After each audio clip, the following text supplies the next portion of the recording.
Kitaaba The Principles and the Power of Vision yookaan humna mul'ataa fi qajeelfamoota isaa kan jedhudha. Mul'ata nama fayyadamaa jirra moo mul'ata keenya fayyadamaa jirra?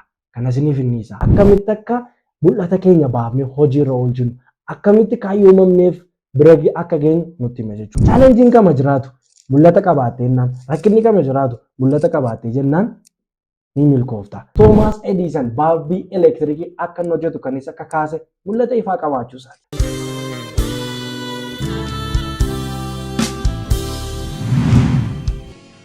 Akkam jirtu daawwattoota keenya, torban yeroo keenya eeggannee dhufnee jirra. Guyyaa har'aa immoo kitaaba isin baay'ee jaallattan isiniif qabadhee dhiyaadheera. Kitaaba yeroo darbe kan daandii mo'attootaa isiniif dhiyeessee dubbistanii akka jaallattan, kan yeroo darbe waa'ee dhimma yeroo irratti haasofnes akka isin dubbistan abdiin qaba. Har'a immoo kitaaba adda ta'e tokko isiniif qabadhee dhiyaadheera. Kitaabni kun maal laata? Hamma yoona yuutuubii keenya sabskiraayib osoo hin godhin maatii keenya otoo hin ta'in kan jirtan hundumti keessan YouTube keenya subscribe godhaa. YouTube keenya share comment godhaa. Egaa guyyaa har'aa kitaabni isiniif qabadhee dhiyaadhe kitaaba The Principles and the Power of Vision yookaan humna mul'ataa fi qajeelfamoota isaa kan jedhudha.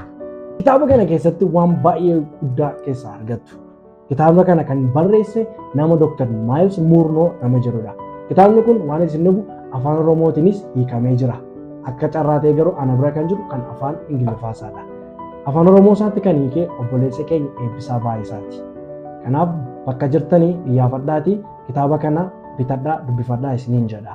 Egaa The Principles and the Power of Vision kitaaba jedhu kun bal'inaan waa'ee mul'ata irratti xiyyeeffata.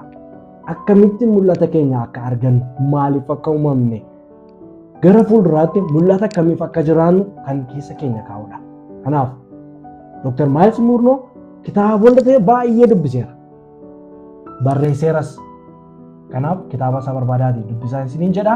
Egaa waa'ee mul'ataa dubbata. Mul'ati maali jedha? Mul'anni maddaa fi abdii jireenyaatidha. Miles Murnau.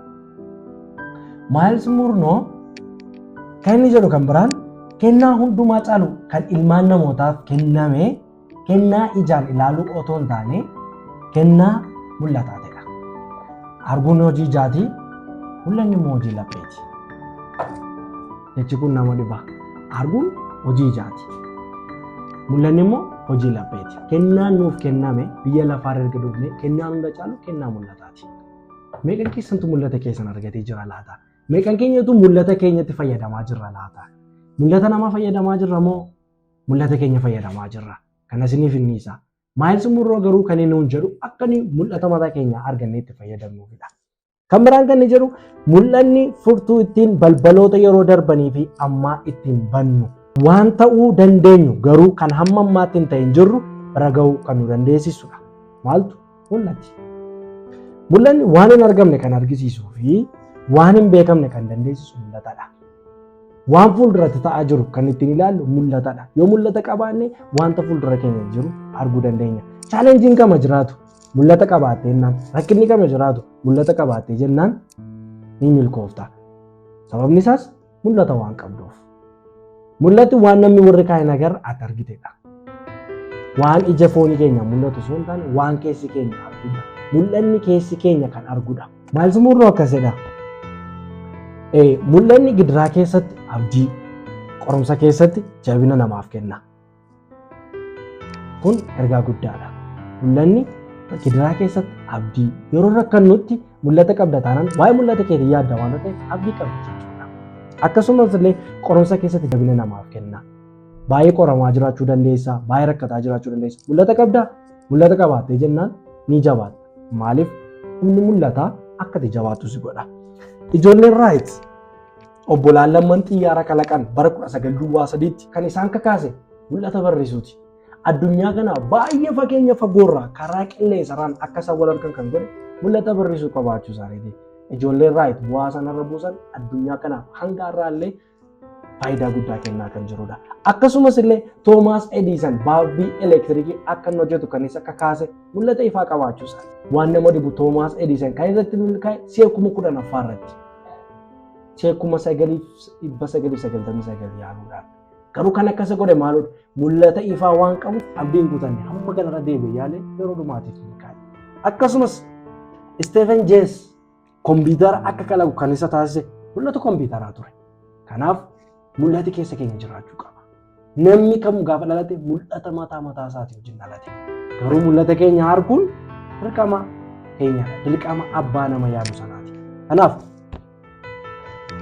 seenaa tokko ni isinitti hima.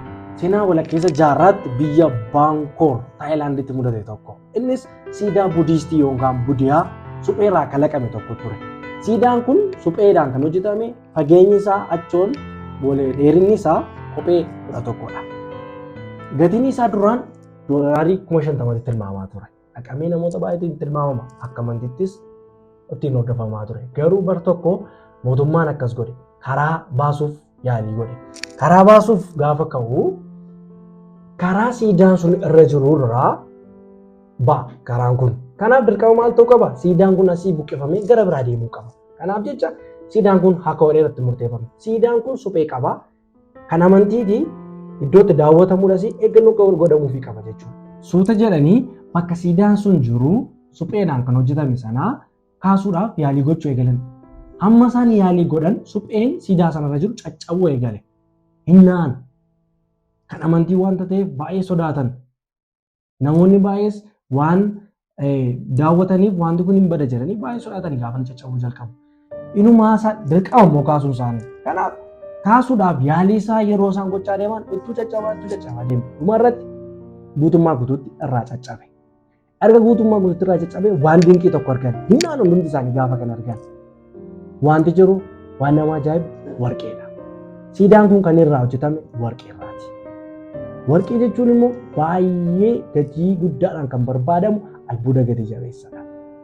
Egaa warri biyya Taayilaand siidaa Budiistii kana sochoosan waan dinqii argan kana warqee argatan kana kaa'uudhaan amma gara dur doolaarii 50tti kan ta'u amma gara miiliyoonii 50 gatiin kennamaafii jira. Keessa kee kan supheen irra jiru warqeen ni dhoksee jiru suphee sana ofirraa kaasiitii warqee kee bakkeetti baasi siin jedha. Eenyu barreessaa kitaaba kanaa Dr. Maayils Moornoo. Kitaaba kun bal'inaan kan irratti dubbatu akkamitti akka mul'ata keenya baafnee hojiirra oolchinu akkamitti kaayyoomamneef bira akka geenyu nutti hima jechuudha. Seenaan kun kan agarsiisu wanti nuti arginu dhuguma wanticha akka hin taanedha. Baay'een keenya keessa keenya warqeen qulqulluun otu jiru bakkeedhaan suphee uffannee jiraanna. Keessa keenya waan jiru waan hin beekneef. Garuu jireenyi keenya dhugumatti eenyu akka taanee fi maaloo jechuu akka dandeenyu kan mul'isu irra keessa keenya suuraa keessa keenyadha. Kaayyoo dhabuu fi ga'umsi dhokataan galma hin gaafne addunyaa keenya irratti baay'ee babal'ataa jira. Asitti keessumaa Itoophiyaa keessattis immoo baay'ee ta'ee jira. Mul'ata kee bartee taanaan namoota kaayyoo isaanii malee mul'ata isaanii malee jiraatan keessaan taatu. Mee gaaffii tokko si gaafadha. Suphee sirra jiru ofirraa balleessitee akkamittuu warqee si keessa jiru mul'ifta. Mul'anni kee maali? Yeroo hundumaa maal hojjechuu barbaadda? Fedhiin garaa keetii maali? Abjuun kee maali? Jechama akkas jedhutu jira. Galmi sanyii mukadha. Amantiidhaan sanyii keessatti muka arguu dandeessa. Jechi kan biraanis isin dabala. Addunyaa kana irraa hiyyeessi hundumaa caalu nama abjuu hin qabnedha. Atarra mul'ata qabdaa? Mul'ata qabda yoo ta'e mul'ata kee sana galmaan ga'uuf qabsaa'i. Mul'ata qabdu yoo ta'e immoo har'aa kaastee akkati mul'ata qabaattuuf yaada koon siif hira. Kana booda nama mul'ata qabu ta'e, nama mul'ataa ta'e akkasumaan hin jiraatin. Bal'inaan waa'ee mul'ataa sirriitti kitaabni kun ibsee waan jiruuf gadi fageenyaan kitaaba kana barbaadadhaatii dubbisaan isiniin jedha. Kanarraaf qabanne kana fakkaata. Torban kitaaba biraadhaan walitti deebina. Hanga yoonaa YouTube keenya subscribe osoo hin godhin kan jirtan hundumti keessan subscribe godhaa galatooma.